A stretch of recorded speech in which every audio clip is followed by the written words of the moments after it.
tiers-livre, une idée un peu folle. Ça choquerait pas un musicien, mais un auteur. Est-ce qu'on peut faire chaque matin, pendant 40 jours, un exercice? Quelle que soit la météo, quelles que soient les occupations, et puis ça vient pas de la tête, c'est justement parce qu'il faut bien avancer. On peut pas prévoir ce qui va arriver, mais justement on va se retrouver avec des tas de textes qu'on n'avait pas prévu de recueillir. Qu'est-ce que ça change à nos formes? Qu'est-ce que ça change à nos secrets? Qu'est-ce que ça change à nos techniques? Est-ce que plus de techniques, ça fait avancer dans l'écriture? Certainement pas. C'est pas comme ça que ça se passe. Simplement, je pense que plus on cultive et qu'on est conscient de ces paramètres techniques, le moment ensuite où on lâche tout, on est plus armé. On est plus culotté. Alors je suis un peu époustouflé, là, ça fait juste 2 semaines, on en est à plus de 900 contributions tous les jours quand j'ouvre ça. Et déjà, on commence à avoir des éléments. Évidemment, moi je vais essayer de me tenir là à mes 40 jours. C'est évident que chacun ne va pas les faire en 40 jours. C'est évident aussi qu'il y aura des bifurcations, des compléments. C'est évident que l'atelier va se prolonger. Chacun peut le faire à son rythme.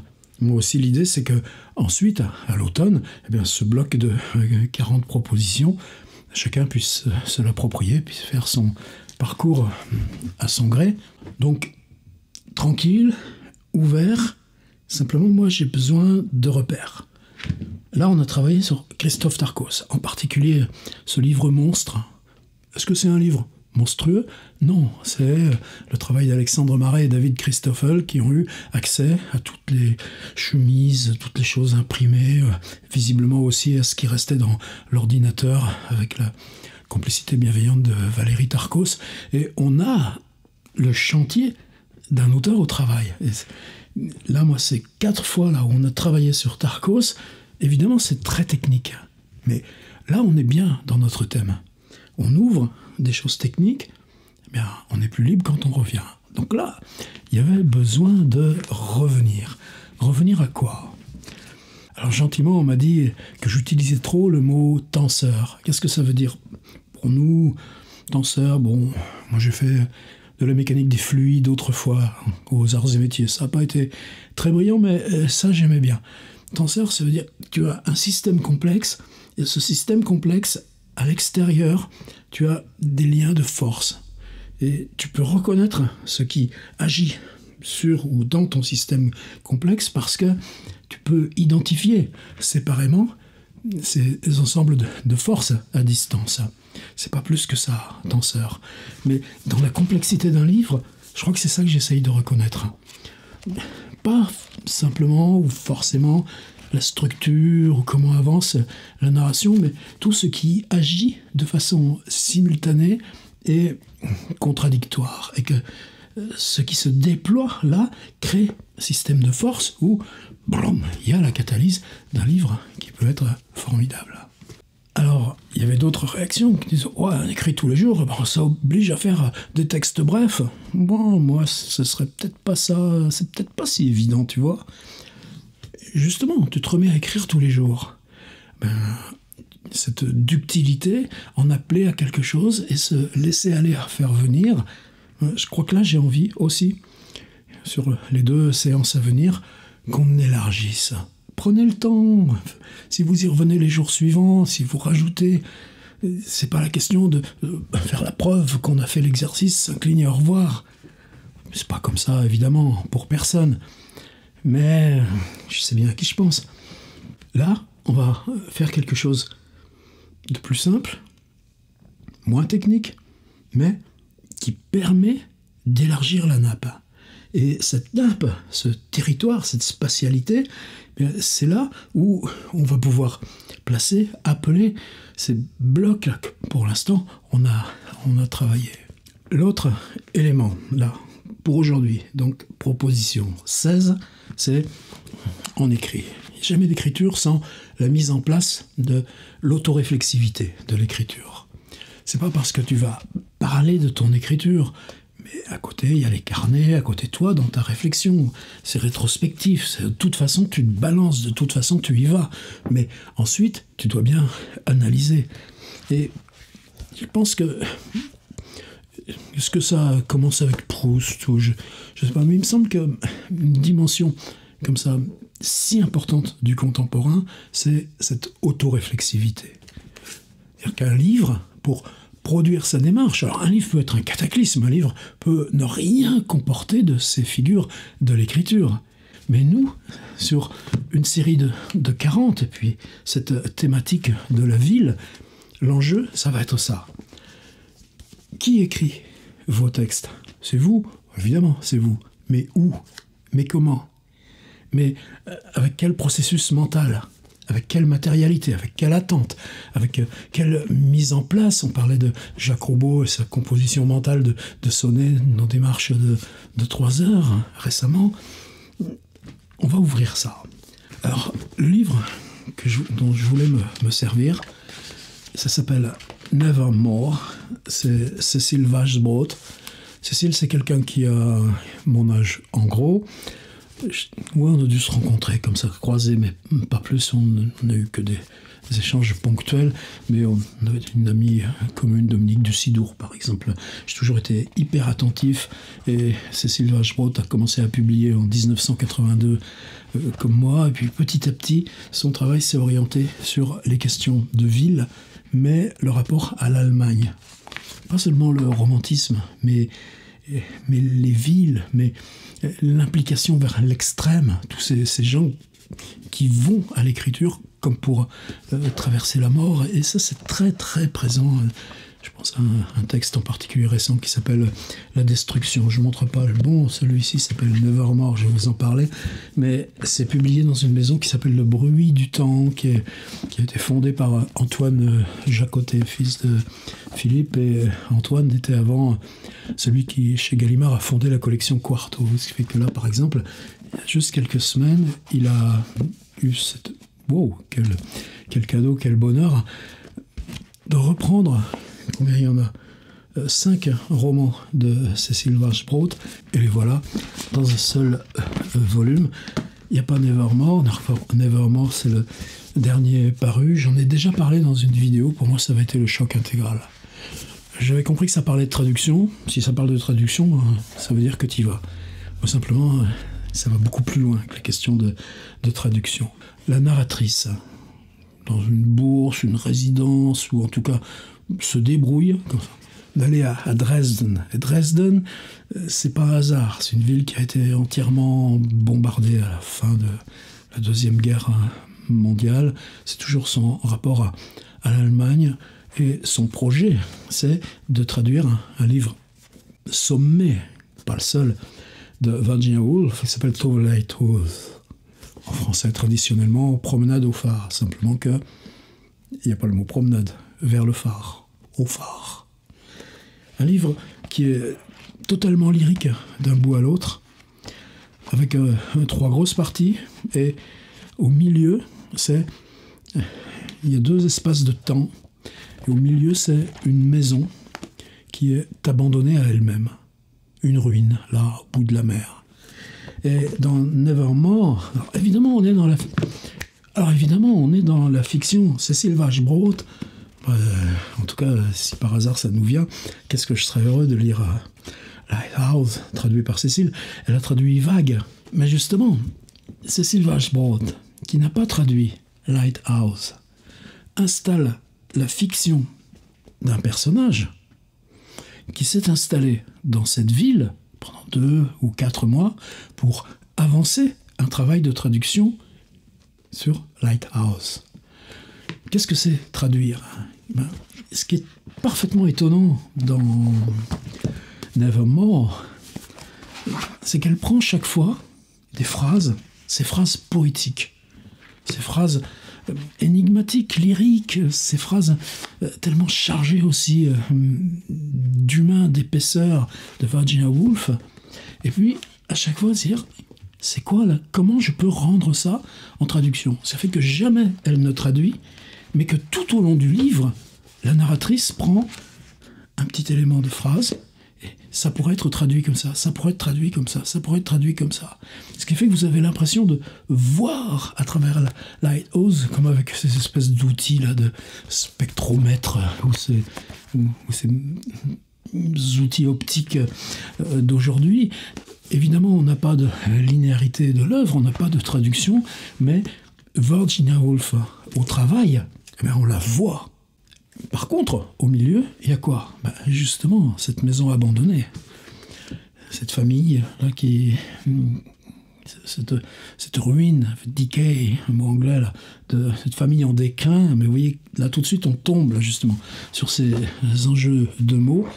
Et ce qui est fascinant dans Nevermore, c'est dire, si je veux rendre ce que Virginia Woolf a voulu rendre, eh bien, quelle expérience je dois convoquer? Par exemple, cette maison qui n'a pas été occupée pendant 5 ans ou 10 ans, si moi j'utilise tous les récits et documents concernant l'abandon de la centrale de Tchernobyl après l'accident nucléaire, est-ce que, avec ça, je peux avoir là encore un outil optique qui me déplie ce que Virginia Woolf voulait travailler dans cette maison? Et puis le présent. Alors le présent pour elle, c'est les voyages, c'est les villes. Et notamment, elle appelle ça interlude. Et interlude, c'est des traversées urbaines. La Green Line de New York. Alors je ne veux pas rentrer plus loin dans Cecil Washbrough Nevermore, mais ce qu'on va travailler nous, c'est dans ce travail qu'elle ouvre tout de suite, dès le départ, d'une narratrice. Et je répète, Cecil Washbrough n'a pas traduit Lighthouse, elle a traduit Vague. Cette narratrice s'installe, disons pendant 4 mois, printemps, été, automne, dans la ville de Dresde, apparemment avec une bourse ou une résidence, et elle est là, dans un studio anonyme, quelque chose qu'elle a loué, pour accomplir ce travail de traduction. Ça, c'est la strate la plus permanente du livre. Mais l'autre strate, c'est il se passe quoi pour moi pendant ces 4 mois? En quoi, moi, seul dans la ville, ça me rapproche de ce travail de Virginia Woolf avec son livre. C'est-à-dire, si je veux comprendre le travail de Virginia Woolf aux prises avec Lighthouse, il faut que je comprenne ce qui se passe pour moi dans l'écriture, là, dans ce studio vide, dans ces cafés où je m'installe, l'ordinateur que je trimballe, et ce temps, les journées qui bloquent, les journées qui avancent, le plaisir qu'on peut avoir aussi à cette concentration.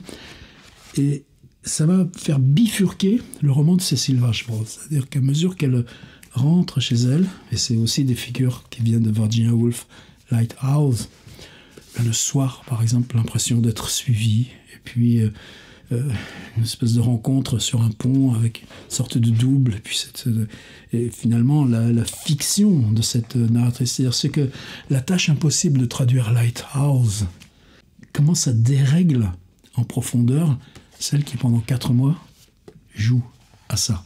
Et c'est un livre de ce point de vue-là qui est entièrement surprenant. Nous, on va s'en tenir à quelque chose de plus simple. Ce que je vous ai donné dans mes petites scans habituelles, j'ai pris... Alors, ce qui m'a donné le déclic aussi, là, il y a mon petit post-it.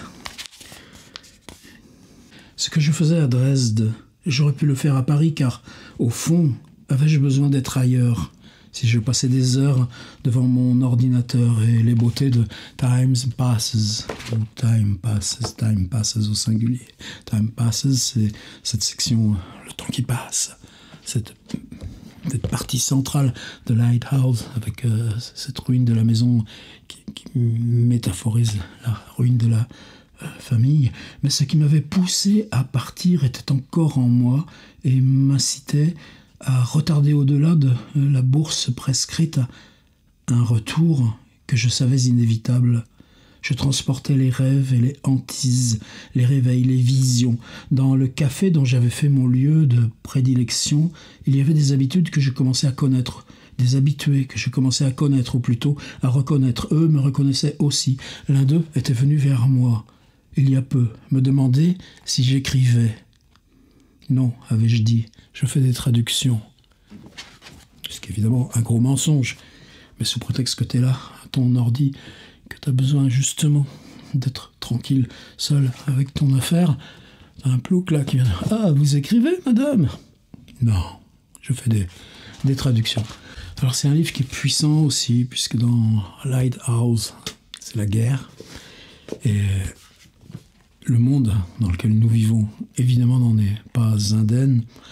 Et c'est aussi quelque chose de fascinant comment, là, en 2021, il y a 2 ans à peine que ce livre est paru, ces ombres de guerre sont ultra présentes. Justement, là aussi, c'est par l'épaisseur de la destruction des villes allemandes. Et c'est rempli d'histoires adjacentes. Mais moi, ce que je voudrais simplement, c'est quelqu'un s'installe dans une ville pour y écrire. C'est tout simple. Mes journées se déroulaient de la façon suivante. Le matin, j'allais prendre un petit déjeuner à l'extérieur. La pension où j'étais n'en faisait pas. J'allais par des rues encore vides, contournant un chantier, arrivant sur la place où se rassembleraient les groupes de touristes un peu plus tard, pour écouter un guide raconter l'histoire de l'église devenue symbole de réconciliation, la Frauenkirche reconstruite par des dons, dont ceux venus de Grande-Bretagne, effaçant Coventry, ou plutôt l'esprit de revanche sur l'édifice. Si je saute un petit peu plus loin, c'est la seule chose que j'aurais à reprocher à Antoine Jacotet. Fais pas très attention aux gens qui n'aiment pas trop les livres avec des petits caractères. Mais vous êtes récompensé encore plus. Poursuivant mon chemin jusqu'à une autre place plus vaste, bordée d'édifices beaucoup plus récents, et comme vous placez la ville, image de ville en perspective. Couleur, architecture, distance, perspective. Ça se construit dans une phrase. Et justement pour le construire, celle qui va s'asseoir derrière la vitrine chauffée au soleil, là, hiver, de cette cafétéria, pour être tranquille avec son ordinateur, eh bien, c'est ce point optique de mise en perspective qui va faire exister la ville et l'écriture en même temps.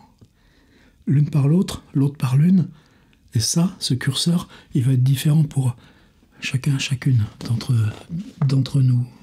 Le Kultur Palast, majestueux, parallélépipède de verre dressé sur des piliers à la fois solides et fragiles, tout en transparence et lumière, abritant une bibliothèque et une salle de concert, et communiquant au rez-de-chaussée avec son hall, un café tout en vitre où se retrouvaient administrateurs, musiciens, bibliothécaires, des passants qui se donnaient des rendez-vous de travail ou d'agrément selon les heures. Moi, j'y prenais une boisson chaude et des petits pains ou un muesli. J'y prenais surtout des trésors d'animation et de lumière qui me donnaient le courage de traverser la journée, l'envie de travailler. J'apportais mon ordinateur portable et mesurais le rythme des phrases wolfiennes à l'aune des mouvements de la ville. Moi, ça me suffira pour cette vidéo.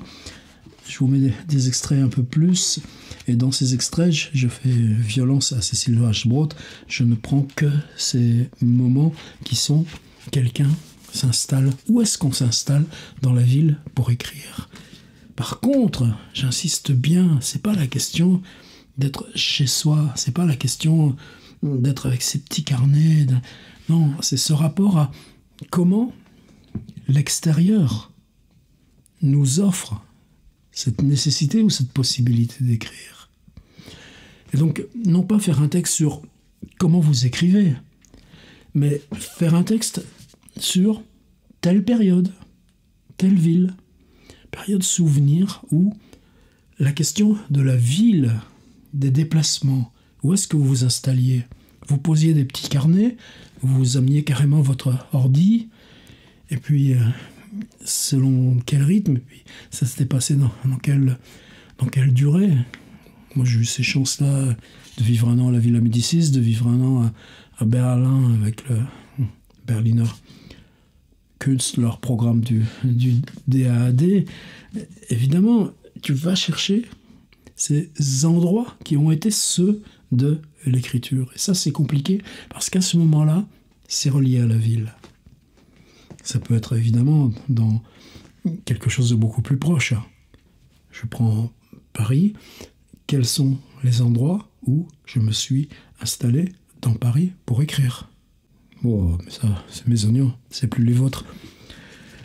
Donc, je répète, c'est Sylvain Brood, parce que le fait de travailler sur Virginia Woolf Lighthouse, avec ses ombres de guerre, avec Tchernobyl, avec New York, la contraint pour cette réflexion sur la langue. Tu ne traduis pas Lighthouse, mais tu cherches dans Virginia Woolf à quel endroit et comment tu pourrais amener, c'est ça qui est fascinant. Tu as une phrase en italique et puis 3 manières de prendre et d'aller brasser ça en français. Aucune n'étant suffisante. Et pour faire tenir ça, elle le déploie dans le temps, 4 mois, quelque chose comme ça, où elle est seule dans cette ville de Dresden, où elle a eu une bourse pour venir écrire. Et il y a l'Elbe, il y a aussi donc cette présence de l'eau, cette présence des ponts, ce bruit de conversation, le fait d'être en langue étrangère, qu'est-ce que tu fais dans ce petit studio, qu'est-ce qui fait que tu n'écris pas dans ton studio, mais que tu as besoin d'aller dans l'espace public ou les bibliothèques. Voilà. C'est ça que je voulais vous proposer. Dans l'idée aussi que, justement, là, par rapport aux 3 choses très tendues, très concentrées qu'on vient de faire là, avec Christophe Tarkos, waouh, on laisse ça, on déplie. On laisse ça se déplier et ça va nous faire une belle reprise d'élan pour franchir une autre étape dès demain. Fin de la 16.